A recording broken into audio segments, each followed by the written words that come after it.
तर मग मालिकेच्या आजच्या भागामध्ये आपण पाहणार आहोत की इकडे आता अर्जुन चैतन्य हे आता त्या सरकारी दवाखान्यात आलेले असतात, कारण त्यांना आता सोनलचे जे बोन्स रिपोर्ट्स असतात ना ते पुन्हा तयार करायचे असतात आणि त्यासाठी ते आता तिथे आलेले असतात आणि डॉक्टरांशी संवाद साधत असतात. डॉक्टरांशी जेव्हा आता ते बोलत असतात ना तेव्हा तिथे एक वॉर्डबॉय असतो ज्याचं नाव असतं कदम. त्यांना ना डॉक्टरांनी आता बोलवून घेतलेलं असतं. जसे आता डॉक्टर त्याला बोलवून घेतात ना तसा आता तो डॉक्टरांसमोर बोलत असतो की हां साहेब बोला ना. मग आता त्या दिवशी जेव्हा रिपोर्ट बदली झाले होते ना तेव्हा हाच माणूस होता, तुम्ही ह्यांना विचारू शकता. कारण रिपोर्ट असे कसे बदलू जाऊ शकतात, कारण बराच प्रयत्न आम्ही करतो. पण तेव्हाच ना तिथे आता जो कदम असतो ना वॉर्डबॉय, त्याला सुसाट असा घाम फुटलेला असतो. त्याला फुटलेला घाम आणि हे सगळं बघूनच ना आता मात्र इकडे अर्जुनला डाऊट येतो. अर्जुन आता म्हणत असतो की काय चाललंय काय नेमकं, म्हणजे तुम्हाला इतका घाम फुटला काय आहे? तुम्हाला तर साधा प्रश्न विचारलाय, एवढं का तापताय त्याच्यावर तुम्ही? तेव्हाच ना ते काय आहे ना की लोक ना बाहेरचे पेशंट ना धमक्या देतात की आमच्या मुलाबाबतीत असं झालं तसं झालं, त्यामुळे ना थोडीशी भीती वाटते, बाकी काही नाही असंही आता म्हटलं जातं. मग आता जेव्हा या सगळ्या काही गोष्टींबद्दल बोललं जातं ना तेव्हा मात्र अर्जुन म्हणत असतो की आता ना आपल्याला या रिपोर्टमध्ये ना कोणतेही बदल नको आहेत. काही झालं ना तरी रिपोर्ट आपल्याला एकदम पक्के हवे आहेत आणि यासाठी विशेषतः लक्ष घालायचं आहे. जर बघा या सगळ्यामध्ये तुम्हाला विशेषतः लक्ष घालता आलं ना तर, नाही तर मग बघता येईल पुढे काय करायचं ते, असंही आता म्हटलं जातं. जेव्हा आता या सगळ्या काही गोष्टी बोलल्या जातात ना तेव्हा दुसरीकडे आता सायली आणि त्याचसोबत इकडे असणारी प्रिया ही समोरासमोर असतात. तर सायली जी आहे ती मात्र आता प्रियाला म्हणत असते की बघ तू जे काही करतेस ना ते नाटक आहे ना तुर्तास तरी थांबव. का काय झालं आहे एवढं, असंही आता म्हटलं जात असतं. आणि जेव्हा या सगळ्याबद्दल बोललं जातं ना तेव्हा मात्र खरं तर आम्हाला तेच बोलायचं आहे जे की तुला ऐकायला भेटते. तू ना आता तुला असं वाटत असेल की या सगळ्यामध्ये की तू जे काही वागतेस त्याचे परिणाम फक्त तुझ्यावरच नाही तर तुझ्या बाळावर सुद्धा होत आहेत. या गोष्टी तुझ्या लक्षात येत आहेत का? सगळ्याचे परिणाम ना तुझ्या बाळावर सुद्धा होणार आहेत. तर आता प्रिया सांगत असते की तू आता मला शिकवणार का माझ्या बाळावर कसे संस्कार करायचे? स्वतः पोरांची तस्करी करणारी तू आणि तू मला शिकवतेस का, असंही आता ती बोलत असते. तेवढ्यातच ना तिथे आता जेलमध्ये एक जी आजी असते ना तिने आता सायलीचं खरं रूप पाहिलेलं असतं की सायली किती सज्जन आहे वगैरे सगळं काही. मग तेव्हाच ना ती आता प्रियाला सुनवायला येते. तू जे काही बोलतेस ना सायलीबद्दल ते खूपच चुकीचं आहे. आम्ही बघितलं ना सायली तर आता स्वतःच्या मुलांपेक्षा बाकीच्या मुलांची सुद्धा काळजी घेते. बेचारीला ह्या सगळ्यामध्ये कोणीतरी अडकवलं आहे आणि त्यामुळेच तिला ह्या सगळ्यामध्ये सफर करावं लागते. आता प्रियाच्या समोर एवढं सगळं बोलत असल्यामुळे ना इथे मात्र आता खूप जास्त राग जो आहे तो प्रियाला येतो. प्रिया आता म्हणत असते की म्हातारे आता तू मला शिकवणार आहेस का? त्यानंतर आता सायली तिथेच बसून असते. तर प्रिया आता तिकडनं निघून जाते. प्रिया जशी निघून जाते ना तसं सीमाच्या फोनवर ना ती आता सचिन आणि राकेशला कॉन्टॅक्ट करते. सचिनला ती विचारते की काय झालं, अर्जुनचा काही पत्ता लागला का? नाही ना, अर्जुनचा काहीच तपास लागला नाही आहे, शोधाशोध सुरू आहे. मग आता काय करायचं काय नाही हे समजत नाही आहे. परंतु ना आता थोड्या काही गोष्टी ज्या आहेत ना त्या कळत आहेत. म्हणजेच ना आम्ही माणसं कामाला लावलेली आहेत, त्यावर ना ते दोघंही जण सरकारी हॉस्पिटलमध्ये गेले आहेत एवढं तर कळलं आहे. सरकारी हॉस्पिटलमध्ये अर्जुनचं काम? अरे नक्कीच ना, तो रिपोर्टची तपास करण्यासाठी गेला असेल. काही झालं ना तरी अडवा, काहीतरी करा त्या रिपोर्टबद्दल. त्याने जर नवीन रिपोर्ट काढले आणि पुरावे समोर आणले ना तर आपलं काही खरं नाही. काहीतरी करा चांगलं, असं देखील आता म्हटलेलं असतं. आणि जेव्हा या सगळ्या काही गोष्टी बोलल्या जातात तेव्हा मात्र आता इकडे पाहायला मिळत असतं की सचिन आणि राकेशना कामाला लागतात. कारण राकेशच्याच माणसांनी सांगितलेलं असतं की तिकडे सरकारी दवाखान्यामध्ये ती लोकं गेलेली आहेत आणि ही जेव्हा आता गोष्ट समजते ना तेव्हा मात्र आता समजतच नसतं की काय करावं ते. नुसती तळपायाची आग मस्तकात जात असते. प्रियाला तर टेन्शन येतं, कारण तिला माहिती जर अर्जुनने काही पुरावे शोधून काढले तर आपलं काही खरं नाही. म्हणूनच ती थोडी टेन्शनमध्ये आता आलेली झालेली असते. ती जशी आता टेन्शनमध्ये येते ना, तसं मात्र ती आता सचिनला पटकनी कामाला लावत असते आणि सचिनला सांगत असते की काही झालं तरी हॉस्पिटलमध्ये कोण ओळखीचं असेल तर बघ आणि पुन्हा ते रिपोर्ट्स चेंज करता येतील का याकडे थोडा लक्ष दे, असंही आता म्हटलेलं असतं. आणि जेव्हा ह्या सगळ्या काही गोष्टी सांगितल्या जातात तेव्हा सचिन प्रियाला म्हणतो की बघतो हॉस्पिटलमध्ये माझ्या ओळखीचा तो कदम वॉर्डबॉय आहे ना, त्याला आता कामाला लावतो, काळजी करू नकोस, बघतो इथलं आम्ही मॅनेज करतो. पण तिथे आता फोनसुद्धा करत राहा त्या श्वेतालासुद्धा, कारण श्वेतालासुद्धा माहिती असेलच की अर्जुन कुठे जाणार आहे, काय करणार आहे ते. मग आता जी अर्जुनची गाडी असते ना, ती खरं तर ना बाहेर थांबलेली असते, कुठे तर हॉस्पिटलच्या बाहेर, आणि त्यामुळेच ना राकेशच्या माणसाने ओळखलेलं होतं. तेच आता इकडे प्रिया टेन्शनमध्ये येते. प्रिया म्हणत असते की तू श्वेताला जरा मेसेज कर, श्वेताने काही सांगितलं तर पटकन मला सांग, हेही आता म्हटलेलं असतं. त्यावर आता ती म्हणत असते की हो हो चालेल. मग दुसरीकडे आता पाहायला मिळत असतं की अर्जुन, त्यासोबत ते डॉक्टर चैतन्य आणि आता इन्स्पेक्टर सावंत हे बाहेर आलेले असतात. सोबत एक हवालदारही असतो. तर त्या हवालदाराला आता सांगितलेलं असतं की जिथे आता ह्या टेस्ट होणार आहे त्याच्या आता तू बाहेरच थांब, म्हणजे काही झालं ना तरीसुद्धा हे रिपोर्ट्स जे आहेत ते बदली व्हायला नको ह्या वेळेला. तो वॉर्डबॉय ना हे सगळं काही ऐकत असतो. वॉर्डबॉयला तर आता आधीच धमकी दिलेली असते अर्जुनने, त्यामुळे तो घाबरलेला असतो. त्यामुळे तो शांत उभा राहून हे सगळं काही ऐकत असतो.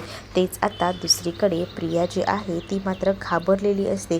तिला तर आता सुचतच नसतं की काय करावं. सगळ्या बाजूने तिची आपली कोंडी झालेली असते.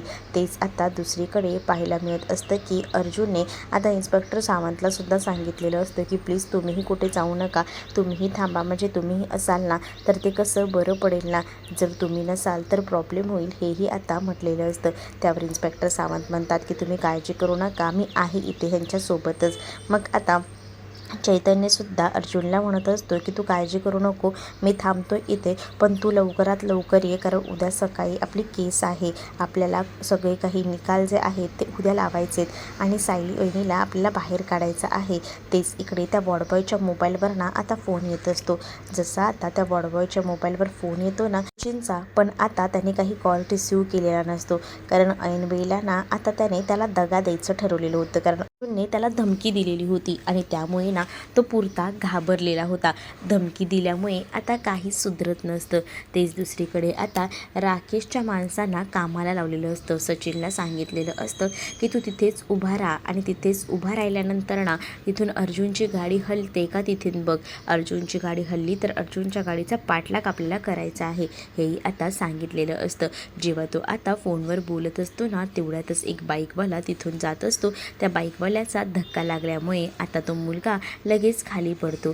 जसा आता तो खाली पडतो ना तोपर्यंत अर्जुन बाहेर येतो. अर्जुन जसा बाहेर येतो तसा आता अर्जुन पटकनी कामाला लागलेला असतो, कारण अर्जुनला पुढच्या प्रवासाला सुद्धा जायचं असतं. तो आता कुठेही थांबत नाही, कारण आता त्याला पटकनी पटापट कामं करून घ्यायची असतात आणि यासाठी तो आता कामाला लागतो. आपल्या गाडीमध्ये बसतो आणि त्याला वडगावला जायला निघायचं असतं. त्याची गाडी वगैरे तिकडनं निघते तोपर्यंत इकडे जो मुलगा पडलेला असतो तो सुद्धा उठून बसतो. तेव्हाच ना सचिन आणि त्यासोबत राकेश आता हॉस्पिटलच्या बाहेर आलेले असतात आणि कुठे आहे अर्जुनची गाडी कुठे गेली सांग. मग आता मलाही माहीत नाही. अरे तुला लक्ष ठेवायला सांगितलं होतं, मग तू लक्ष ठेवलं नाहीस का? ते मी लक्ष ठेवत होतो, तुमच्याशी फोनवर बोलत होत नव्हतो का? तेव्हा ना इथून कोणतरी बाईकवाला आला, त्याचा धक्का मला लागला आणि मी खाली पडलो आणि त्यानंतर बघतो तर काय, अर्जुन सुभेदारची गाडी गायब झाली होती. मग आता अर्जुन सुभेदार नक्कीच निघून गेला असेल. काय यार तुम्ही पण, तुम्हाला काम दिले तेही काम तुम्हाला धड जमत नाही आहे, आता काय बोलावं तुम्हाला खरंच ना, असंही आता बोलून राकेश चिडचिड करत असतो.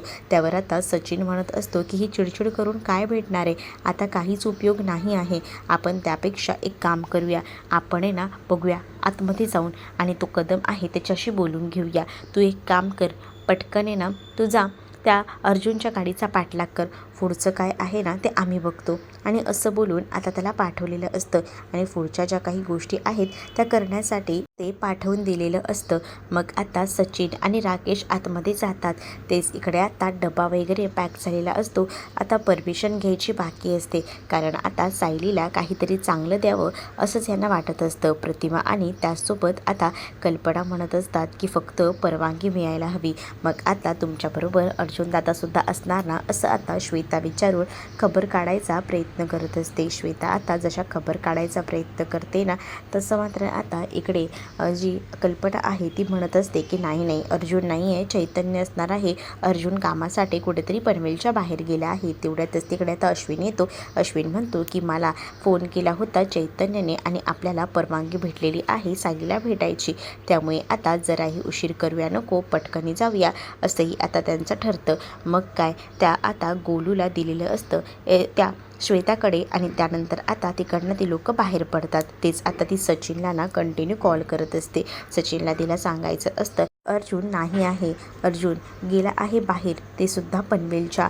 नक्कीच तो केसचं काही बघायला गेला असेल, पण आता इथे सचिन काही फोन रिसीव्ह करत नसतो.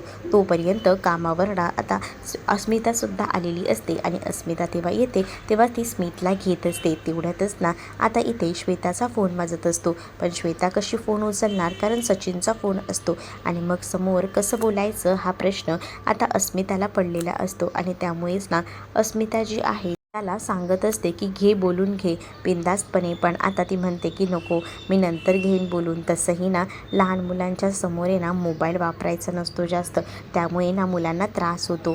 मग आता इथे अस्मिता म्हणत असते की किती विचार करतेस ग तू स्मितचा, म्हणजे मी पण बऱ्याचदा ऐकले लहान मुलांसमोर मोबाईल वगैरे वापरायचा नसतो, त्यांना त्या सगळ्यांनी त्रास होतो, पण तू एवढ्या सगळ्या गोष्टी एवढ्या सगळ्याचं नियोजन व्यवस्थित करतेस ना, त्यामुळे ना मला खूपच बरं वाटलं आहे बघ. म्हणजे मी ना निवांत असते जेव्हा तुझ्याबरोबर स्मित असतो ना तेव्हा, असंही आता अस्मिता बोलत असते. तर इकडे आता ते बोन्स रिपोर्ट्सचं चालू असतं तेव्हाच ना चैतन्य तिथे थांबलेला असतो, कारण ते रिपोर्ट ना कोणीही बदलूचे नाहीत असाच त्यांचा डाव असतो. तेच इकडे आता सचिन आणि राकेशसाठी आता सगळं काही अवघड होऊन बसलेलं असतं, कारण तिकडनं चैतन्य हलायचं काही नाव घेत नव्हता आणि त्यातच इकडे आता अर्जुनचाही पत्ता काही लागत नव्हता. त्यामुळेच ना सगळ्या काही गोष्टी मर्यादेच्या पलीकडच्या होत्या, काही गोष्टी तर डोक्याच्या बाहेर होत्या, काही कळतसुद्धा नव्हत्या की काय करायचं ते. म्हणूनच मग आता टेन्शन येत असतं काय करायचं. तेव्हाच ना डॉक्टर जे आहेत तोपर्यंत चैतन्याला म्हणत असतात की थोडा वेळ लागेल, पण आता रिपोर्ट्स येतील, काळजी करू नका. डॉक्टरांनी चैतन्याला आणि त्याचसोबत इन्स्पेक्टर सावंतनासुद्धा याबद्दल सांगितलेलं असतं आणि त्यामुळेच ना इन्स्पेक्टर जे सावंत असतात ते सुद्धा आता इकडे बघत असतात. तेच दुसरीकडे आता पाहायला मिळत असतं की सचिन आणि राकेश जे आहेत ते मात्र आता तिथे दोघंही जण चर्चा करत असतात की काय करायचं. अर्जुनचा तर पत्ता लागला नाही आहे, अर्जुन कुठपर्यंत गेला असेल काहीच कळत नाही आहे. मग आता तेवढ्यातच ना तो माणूससुद्धा आलेला असतो आणि अर्जुनची गाडी कुठेच सापडली नाही असं सांगतो. मग तर अजूनच टेन्शन येतं. मग कदम वॉर्डबॉयला हँडल करण्यासाठी, त्याला बघण्यासाठी त्या माणसाला इथे आता हॉस्पिटलमध्ये पाठवलेलं असतं. दुसरीकडे सायली मात्र सतत देवाचं नाव घेत असते, कारण तिला असं वाटत असतं की अर्जुनच्या हाती काहीतरी पुरावे लागायला हवे. तीच इकडे सीमा जी आहे ती आता बाहेर थांबलेली असते. सीमा जशी थांबलेली असते ना तसं प्रियाचं लक्ष असतं. प्रियाचं बरोबर लक्ष ना सायलीकडे सुद्धा असतं. सायली काय करते काय नाही या सगळ्या काही गोष्टी ती लांबून बघत असते. सायलीला तिने जसं आता बघितलेलं असतं ना तसं आता सायलीवर तिला थोडा डाऊट येत असतो. सायली एवढी निवांत कशी काय बसू शकते, नाही काहीतरी गडबड आहे, आपल्याला हे सगळं शोधायलाच हवं असाही विचार ना ती आता करत असते. तिचा जीव नुसता वर खाली होत असतो, कळत नसतं की काय करावं ते. तेच आता दुसरीकडे पाहायला मिळत असतं की आता खूपच जास्त टेन्शनमध्ये आलेली असते. तिला आता सुचत नसतं की काय करू काय नाही, कारण तिला सायली आता एकदमच ना बिनधास्त असलेली दिसते. सायली एवढी बिनधास्त कशी काय राहू शकते, नक्कीच ना तिने अर्जुनला कामाला लावलं असेल. तेवढ्यातच ना आता सायलीला तिची जी कॉन्स्टेबल असते ती निरोप घेऊन येते की तुम्हाला भेटायला कोणीतरी बाहेरून आलेलं आहे. त्याबरोबर आता कोण आलं असेल आपल्याला भेटायला असा विचार करून सायली लगेच बाहेर जाते. तर इकडे आता प्रियाला सुद्धा समजतं की कोणीतरी तिला भेटायला आलेलं आहे आणि त्यामुळे प्रिया मात्र आता डिस्टर्ब असते.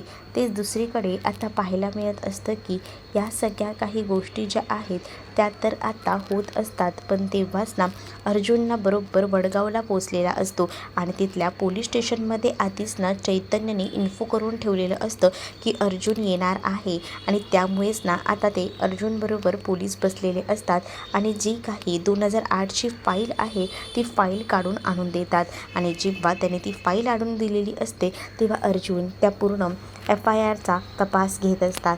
ती FIR वाचल्यानंतर अर्जुनला ते पोलीस सांगत असतात की यावर जो नंबर आहे ना, या नंबरवर आम्ही कॉन्टॅक्ट करायचा प्रयत्न केला जेव्हा तुमच्याकडनं फोन आला ना तेव्हा, परंतु ह्या नंबरवर आम्ही फोन केला असताना काही झालं तरी कॉल लागत नाही आहे, फोन बंद येतो आहे.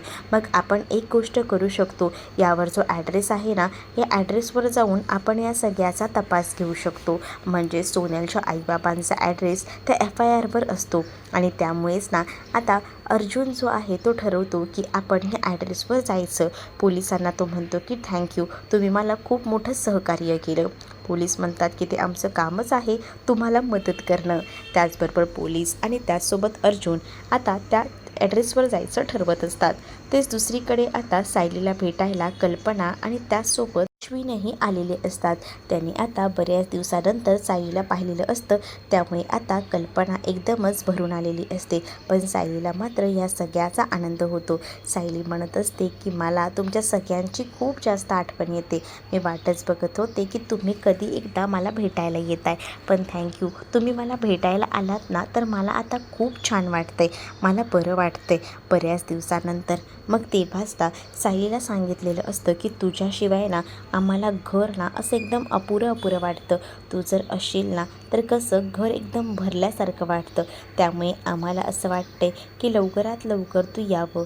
तेच आता काळजी करू नका, नक्कीच ना अर्जुन आपल्यासाठी काहीतरी करेल आणि माझा अर्जुनवर पूर्णपणे विश्वास आहे, असं देखील आता म्हटलेलं असतं. अर्जुनवरचा विश्वास, त्यामुळेच ना आता ती खूप जास्त अशी खुश असते. तिला आता रिलॅक्स वाटत असतं. तेच आता ती इकडे असणाऱ्या कल्पनाला आणि त्याचसोबत अश्विनला का होईना थोडासा आधार देत असते. म्हणजे का तर त्यांना तरी ह्या सगळ्या काही गोष्टी ज्या आहेत ना त्या बऱ्या वाटतील आणि म्हणूनच मग आता ती आता त्या सगळ्यांशी बोलत असते. तर इकडे मात्र आता जेव्हा सायलीला भेटायला कोणी आलंय हे कळलेलं असतं तेव्हामुळे मन नुसतं वर खाली होत असतं, जीव नुसता या प्रियाचा. म्हणून प्रियाने ना आता त्या सीमाला पाठवलेलं असतं आणि सीमाला सांगितलेलं असतं की जरा लक्ष दे. आणि मग काय सीमा बघायला जाते, पण काही केल्या समजतच नसतं की कोण आहे तिथे. तेच आता दुसरीकडे पाहायला मिळतं की प्रियाला सचिनचा कॉल आलेला असतो आणि काही हाती लागत नाही आहे. सगळंच हातात ना निश्चित चाललं आहे, कारण मी बरेच प्रयत्न करतोय पण काही गोष्टी कळतच नाही की काय करू ते. मग आता तुमचं काही डोकं फिरलं आहे का? अरे लवकरात लवकर प्रयत्न करा, इथे सुद्धा ना माझं डोकं काम करायचं बंद झालं आहे. पर्यंत इकडे ना सायली आता समोर एक सीन पाहत असते. सायलीला तर हे सगळं बघून ना धक्का बसतो. सायलीला वाईट वाटत असतं, कारण आता काल जो मुलगा होता लहान त्याला आता घेऊन गेलं जात असतात त्याचे कुटुंबातील लोक. मग तेव्हाच ना आता बोललं जात असतं की प्लीज प्लीज थांबा ना. पण आता काही केल्या त्याच्या घरातले जे आहेत ते काही त्याला तिथे ठेवायला तयार नसतात, कारण ऑलरेडी ना ज्या काही गोष्टी आहेत त्या गोष्टींमुळे त्या मुलालासुद्धा त्रास होत असतो आणि घरच्यांनासुद्धा. पण ती म्हणते की मी गुन्हा केला आहे, त्याची शिक्षा माझ्या मुलाला का देत आहे, माझ्यापासून त्याला लांब करताय, मला त्याचा त्रास होतो आहे. अगं पण तुला जमत नाही तर कशाला त्या मुलाला सांभाळतेस, नको आम्ही घेऊन जातो. आणि असं बोलून त्या मुलाचे बाबा ना त्या आता लहान मुलाला घेऊन जातात. त्याची आई मात्र रडत असते. हे सगळं सायली बघत असते. दुसरीकडे सीमाला प्रियाने कामाला लावलेलं असतं की कोण आलंय जरा बघून ये, पण सीमाला आतमध्ये कोण आलंय हे कळतच नाही. म्हणजेच अश्विन आणि कल्पना जे सायलीला भेटायला आलेले असतात ना त्या काही गोष्टी आता समजलेल्या नसतात आणि त्यामुळेच ना त्या गोष्टी कळल्या नाहीमुळे प्रियाची चिडचिड होत असते. प्रिया म्हणत असते की आता काय करू यार, सगळंच काही माझ्या हातातनं निष्ठच चाललंय, असं का होतंय, मला काही झालं ना तरीसुद्धा सायलीचं काय चाललंय, हा अर्जुन कुठे गेलाय ना हे कळायला हवं. कारण एवढ्या मोठ्या पद्धतीने फसवायचं तर ठरवलंय, पण काही गोष्टी अशा का घडतायत हे काहीच कळत नाही आहे, हाही विचार ना आता केला जात असतो. मग तेव्हाच ना इकडे आता तिची चिडचिड होत असते. मात्र सायलीला अर्जुनवर विश्वास असतो. अर्जुन आपल्यासाठी काहीतरी करणारच. तेच आता त्या ठिकाणी गेलेला असतो अर्जुन, पण तिथे ॲड्रेसवर कोणीही सापडलेलं नसतं. अर्जुनला आता तिथे कोणीही सापडत नसल्यामुळे ना अर्जुनचं तर डोकं बंद पडलेलं असतं. त्याला तर कळतच नसतं की काय करावं. तेच आता कोर्टामध्ये त्याला पोचायला उशीर झालेला असतो. त्यामुळे आता इकडे दुसरे जे वकील असतात ते आता म्हणत असतात की अजूनही आलेले नाही आहेत हे. मग आता कुठे आहेत? आता केस हरलेत का ते? मग आरोपीचे वकील आले नाहीमुळे इकडे आता चैतन्य म्हणत असतो की खरं तर त्या सगळ्याच्या शोधासाठी अर्जुन बाहेर गेलाय, पण तो येईलच, थोडा वेळ द्या, असंही आता चैतन्य बोलत असतो. सायलीला तर आता खूप जास्त असतं टेन्शन आलेलं असतं. तर तुम्हाला हा भाग कसा वाटला हे कमेंटमध्ये मला नक्कीच सांगा. अशाच नवनवीन भागांसाठी आपल्या चॅनलला सबस्क्राईब नक्कीच करा. चला तर मग भेटूया पुढच्या भागामध्ये. तोपर्यंत टाटा बाय. व्हिडिओ आवडला असेल तर लाईक करायला विसरू नका.